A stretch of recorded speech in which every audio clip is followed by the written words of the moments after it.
हरिओम, ओम आनंद ma'am, Om Shanti ma'am, ओम ज्ञान ma'am, आप सभी दर्शकों का हमारे चैनल पर स्वागत है। आज हम लोग बीएड सेकंड सेमेस्टर के अंतर्गत पाठ्यक्रम निर्माण में विभिन्न विषयों में विषयगत प्रश्नों के रूप में ज्ञान का प्रतिनिधित्व, इसका अध्ययन करेंगे। पहले इस टॉपिक को हम लोग समझते हैं। इसके ठीक पहले वाले वीडियो में हमने ये बताया था कि पाठ्यक्रम निर्माण करते समय किन किन बातों को ध्यान में रखते हुए पाठ्यक्रम के अंतर्गत कंटेंट यानी विषय वस्तु को या टॉपिक को शामिल करना चाहिए, ये बताया था। अब मैं बता रहा हूँ आपको कि विभिन्न विषय यानी विभिन्न विषय यानी जो विभिन्न प्रकार की 1, 2, 3, 4, 5 जो भी विषय पढ़ाई जाती हो, उस विषय के अंतर्गत ज्ञान का प्रतिनिधित्व किसी कक्ष के स्तर पर किस प्रकार से सामूहिक रूप से किया जाएगा, उसको मैं बताने का प्रयास आपको कर रहा हूँ। यानी विभिन्न विषयों में विषयगत प्रश्नों के रूप में ज्ञान का प्रतिनिधित्व। जैसे अगर हम हिंदी पढ़ा रहे हैं तो हिंदी में कितने नंबर का प्रश्न होना चाहिए और उसमें ज्ञान का स्वरूप कैसा होना चाहिए, यानी उसमें जो पढ़ाएंगे टॉपिक वो कैसा होना चाहिए। उसी तरह से गणित, विज्ञान, अन्य जो विषय हैं वो सब के बारे में सुनिश्चित करना होता है। तो इस टॉपिक के अंतर्गत हम लोग पढ़ेंगे कि विभिन्न कक्षाओं पर, जैसे प्राथमिक स्तर, उच्च प्राथमिक स्तर और माध्यमिक स्तर, उच्च माध्यमिक स्तर पर किस प्रकार से पाठ्यक्रमों का निर्माण विभिन्न विषयों के अंतर्गत किस प्रकार से किया जाएगा, वही यह टॉपिक है। इसका हम लोग अध्ययन करेंगे। वास्तव में जो भारत जब आज़ाद हुआ उसके बाद विश्वविद्यालय आयोग का गठन हुआ, जिसमें जो है अबुल फजल की महत्वपूर्ण भूमिका रही। उन्हीं के नेतृत्व के अंतर्गत शिक्षा व्यवस्था विश्वविद्यालय आयोग के अंतर्गत किया गया। फिर उसके बाद आया माध्यमिक शिक्षा आयोग। माध्यमिक शिक्षा आयोग के बाद जो मध्य माध्यमिक स्तर, यानी कहने का मतलब 9, 10, 11, 12 के स्तर के अंतर्गत काफ़ी उसमें सुधार किए गए। फिर उसके बाद भारत में शिक्षा व्यवस्था को दुरुस्त करने के लिए प्रत्येक स्तरों पर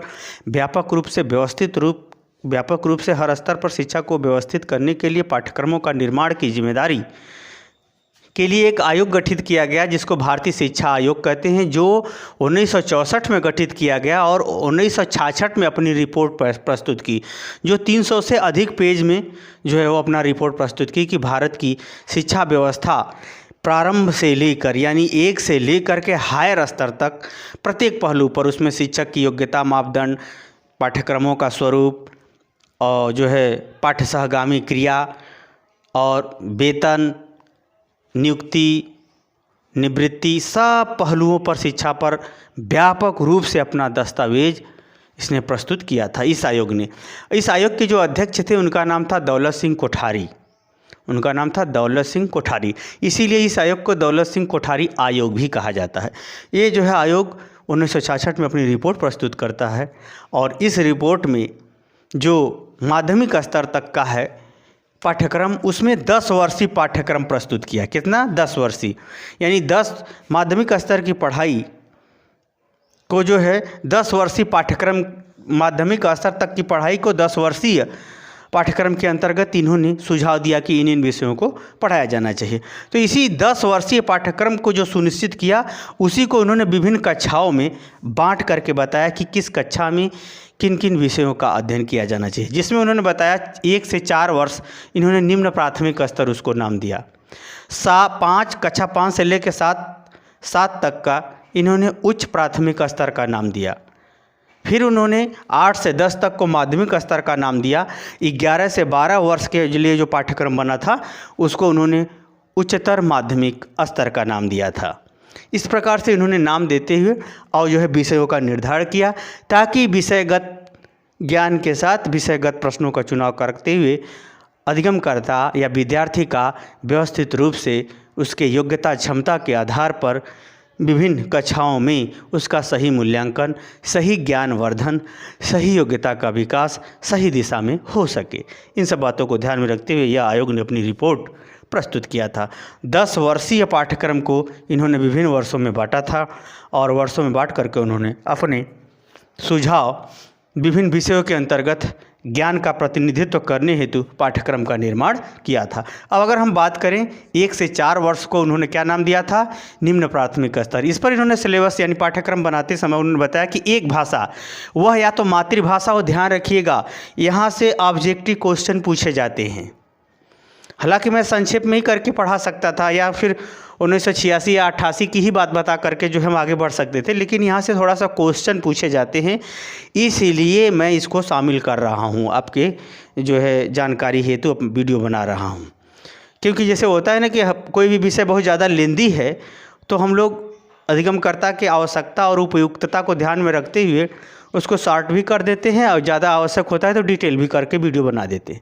तो इसमें जो है जीके का क्वेश्चन और सी टेट यूपी टेट में भी ज़्यादा क्वेश्चन पूछे जाते हैं, इसलिए थोड़ा सा इसको हमने डिटेल में करके थोड़ा सा समझाना और सावधान करना आवश्यक समझा, इसीलिए मैं इसको आपको समझा रहा हूँ। इन्होंने निम्न यह पूछता है कि दौलत सिंह कोठारी आयोग के अनुसार प्राथमिक स्तर का आयु समूह क्या था? निम्न प्राथमिक स्तर का आयु समूह क्या था? 1 से 4 वर्ष। ऐसे भी क्वेश्चन यहाँ से भी क्वेश्चन बनते हैं कि निम्न प्राथमिक स्तर पर दौलत सिंह कोठारी आयोग ने कितनी भाषाओं को स्वीकार किया था? अब यही सब ध्यान देना है, इस सब बातों को थोड़ा सा ध्यान से देखिएगा, याद कर लीजिएगा। आपका सफलता हमारा लक्ष्य है, क्योंकि जब विद्यार्थी सफल ही नहीं होंगे तो पढ़ाने का मतलब क्या? आगे चलते इसमें बताया गया ये कि एक भाषा वह मातृभाषा भी हो सकती है या प्रादेशिक भाषा।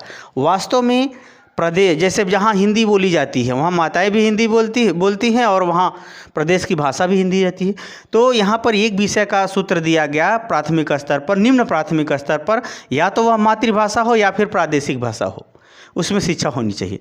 अब जैसे कुछ मातृभाषाएं ऐसी होती है जो बहुत छोटे स्तर पर बोली जाती है, बहुत कम लोग बोलते हैं, तो वहाँ पर उस भाषा में हर ज्ञान उपस्थित नहीं हो पाता, हर विषय हर शिक्षक नहीं उपस्थित हो पाते। इसलिए वहाँ पर उन छोटी भाषाओं को या छोटे समूहों द्वारा बोली जाने वाली भाषाओं को निगलेक्ट करते हुए जो प्रदेश में भाषा प्रचलित है उसी को लागू कर दिया जाता है। तो इसीलिए इन्होंने कहा था कि निम्न प्राथमिक स्तर पर या तो वह मातृभाषा हो, एक भाषा का सूत्र दिया, या तो फिर वह प्रादेशिक भाषा हो, इसमें जो है उसका शिक्षा प्रारंभ किया जाना चाहिए। दूसरा उन्होंने गणित पर विशेष बल दिया कि गणित की शिक्षा प्रारंभ से ही दी जानी चाहिए, अर्थात गणित को व्यवस्थित ढंग से पढ़ाया जाना चाहिए। उसके बाद वातावरण का अध्ययन, वातावरण के अध्ययन के अंतर्गत इन्होंने इन्वायरमेंटल का नहीं बल्कि इन्होंने विज्ञान और सामाजिक विज्ञान के आधुनिक स्थिति, जो सामाजिक व्यवस्था है उसकी आधुनिक स्थिति के बारे में जागरूक करने की बात कही गई, ताकि जो समाज में बुराइयां उसे दूर किया जा सके और विज्ञान का जो प्रभाव बढ़ रहा है उससे हम लोग लाभ प्राप्त करके आगे भविष्य में अपनी चुनौतियों का सामना कर सके, आवश्यकताओं को पूरी कर सके।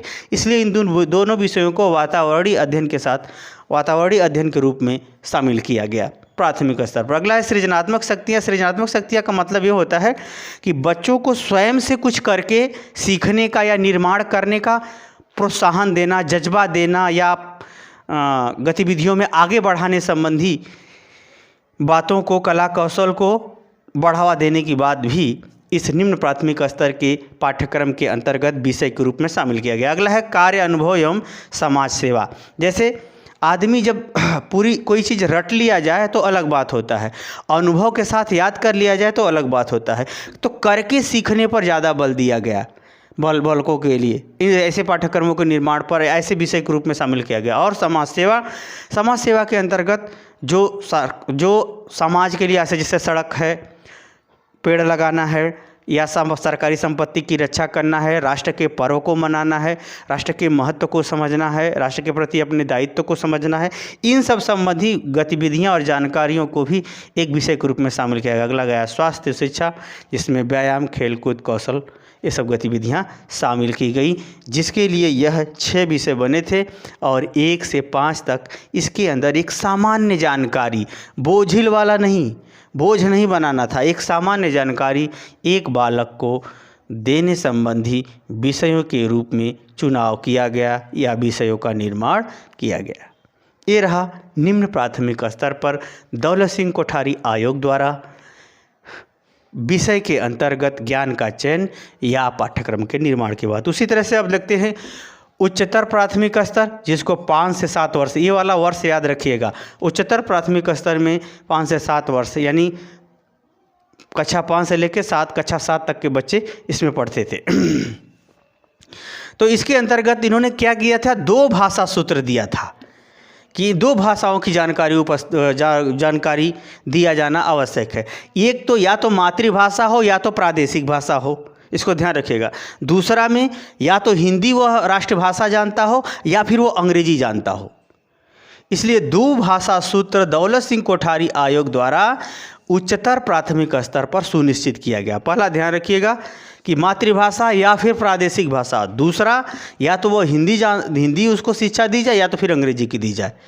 इस तरह से दो भाषा सूत्र को 5 से 7 वर्ष की कक्षाओं में लागू कर दिया गया। इसके संग संग गणित, विज्ञान, सामाजिक विज्ञान के अंतर्गत इतिहास, भूगोल और नागरिक शास्त्र या राजनीति शास्त्र को लागू किया गया, ताकि लोकतंत्र में लोग अपने अधिकार और कर्तव्यों को समझें, उसके प्रति दायित्वों को समझें, लोकतंत्र के अंतर्गत अपने देश, अपने समाज को योगदान देते हुए देश को सुदृढ़ कर सके। सब जानकारियाँ सामान्य रूप से दी जाए। अगला है कला, जो शिल्प कला है, वास्तुकला है, हस्तकला है, जो भी कला के विभिन्न स्वरूप हैं, उन कला का विषय के रूप में प्रारंभ यानी सिखाया पढ़ाया जाना प्रारंभ किया जाना चाहिए। अगला कार्य अनुभव एवं समाज सेवा, जो प्राथमिक स्तर में भी यह विषय था, इसमें भी उस विषय को और बढ़ा दिया गया, जिसमें समाज के प्रति सामूहिक दायित्वों को समझना, सामूहिक सेवाओं, सामूहिक मानवीय गुणों का विकास करने संबंधी बातों को सिखाया जाता था। समाज में या व्यवहार में, राष्ट्रीय पर्वों पर, विभिन्न कार्यक्रमों के अंतर्गत सब उसको सिखाए पढ़ाने पर बल दिया जाएगा। अगला शारीरिक शिक्षा, इसमें व्यायाम शिक्षा, योग शिक्षा, शारीरिक शिक्षा, खेलकूद, कौशल, ये सब सिखाए जाते थे। अगला है ये वाला महत्वपूर्ण रहा, इसमें जो है एक नैतिक एवं आध्यात्मिक मूल्यों की शिक्षा उच्च प्राथमिक स्तर पर लागू की है। नैतिक शिक्षा का मतलब ये होता है कि किसी कार्य को किस तरह से नियमबद्ध तरीके से करें ताकि वह पूर्ण हो सके, उसको नैतिक बोलते हैं। आध्यात्मिक मूल्यों का मतलब ये होता है ऐसा मूल्य जिसका महत्व कभी घटता ना हो। जैसे माता पिता का महत्व कभी नहीं घटता। जिसके नज़र में माता पिता का महत्व घट जाता है या नहीं महत्व समझता है, वो इंसान नहीं हो सकता। वह परिस्थिति बस चाहे जो हो, लेकिन अच्छा नहीं हो सकता। आध्यात्मिक मूल्य, जैसे सूर्य का कभी मूल्य समाप्त नहीं हुआ, आध्यात्मिक मूल्य। समय का मूल्य कभी समाप्त नहीं होता है, यह आध्यात्मिक मूल्य है। जल का मूल्य, वनस्पतियों का मूल्य, जीव जंतुओं का मूल्य कभी समाप्त नहीं होता, क्योंकि ये सब प्रकृति द्वारा किसी न किसी रूप में काम आते हैं, प्रयोग होते हैं, जीवन को समर्पित करते हैं। जैसे जल का, नदियों का जीवन ही संसार के लिए, वृक्षों का जीवन ही संसार के लिए है। उसी तरह से जो मूल्य है, आध्यात्मिक मूल्य, जैसे शिक्षा का मूल्य कभी समाप्त नहीं होगा, शिक्षा का मूल्य, सत्य का मूल्य, और उसी तरह से अच्छे कर्म का मूल्य, सभ्यता और सभ्यता का मूल्य। सभ्यता का मतलब देश काल वातावरण परिस्थिति के अनुसार उचित भावना के साथ किया जाने वाला व्यवहार सभ्यता कहलाता है। एक प्रकार से हम बात करें जो आध्यात्मिक मूल्य हैं, व्यवहार हैं, संबंधों की जो मर्यादा है, स्वरूप है, रंग ढंग है, उन सब आध्यात्मिक मूल्यों और उसके अंतर्गत आने वाले नियमों की क्रमबद्ध और व्यवस्थित स्वरूप का अध्ययन कराना, जानकारी देना, नैतिक शिक्षा देना, प्रार्थना में बताना, विषय के रूप में पढ़ाने लिखाने संबंधी गतिविधियों या विषयों को भी शामिल किया गया था। इस प्रकार से नैतिक शिक्षा का जो है अगर हम बात करें तो नैतिक शिक्षा का प्रारंभ यही दौलत सिंह कोठारी आयोग द्वारा उच्चतर प्राथमिक स्तर पर एक विषय के रूप में मान्यता दी गई। तो ये जो है इस प्रकार से इससे संबंधित जानकारी उच्चतर माध्यमिक स्तर पर विषयगत पाठ्यक्रम निर्माण के अंतर्गत दिया गया, जिसके अंतर्गत प्रश्न बनते थे और बालक परीक्षा दे करके अपना सफल होते थे और अपना वो सर्टिफिकेट प्राप्त करते थे। कुल मिलाकर इस वीडियो में हमने 2 ही बताया आपको, निम्न प्राथमिक स्तर और उच्च प्राथमिक स्तर पर दौलत सिंह कोठारी द्वारा सुनिश्चित की गई विभिन्न विषयों संबंधी जानकारियों को, ज्ञान को शामिल किया गया, जिसके अंतर्गत एक बालक का उसके योग्यता क्षमता के आधार पर व्यवस्थित जानकारी हो सकती है या हो जाएगी। ऐसा आगे की वीडियो में माध्यमिक स्तर और उच्चतर माध्यमिक स्तर से संबंधित विषयों का ज्ञान दौलत सिंह कोठारी द्वारा जो सुनिश्चित किया गया था विषय को, उसको बताने का प्रयास करेंगे। मुझे उम्मीद है कि जो समझाया गया आप समझ गए होंगे। समझ गए हैं तो कमेंट बॉक्स में जरूर बताइए। साथ ही मेरे चैनल को लाइक सब्सक्राइब कीजिए। हरिओम।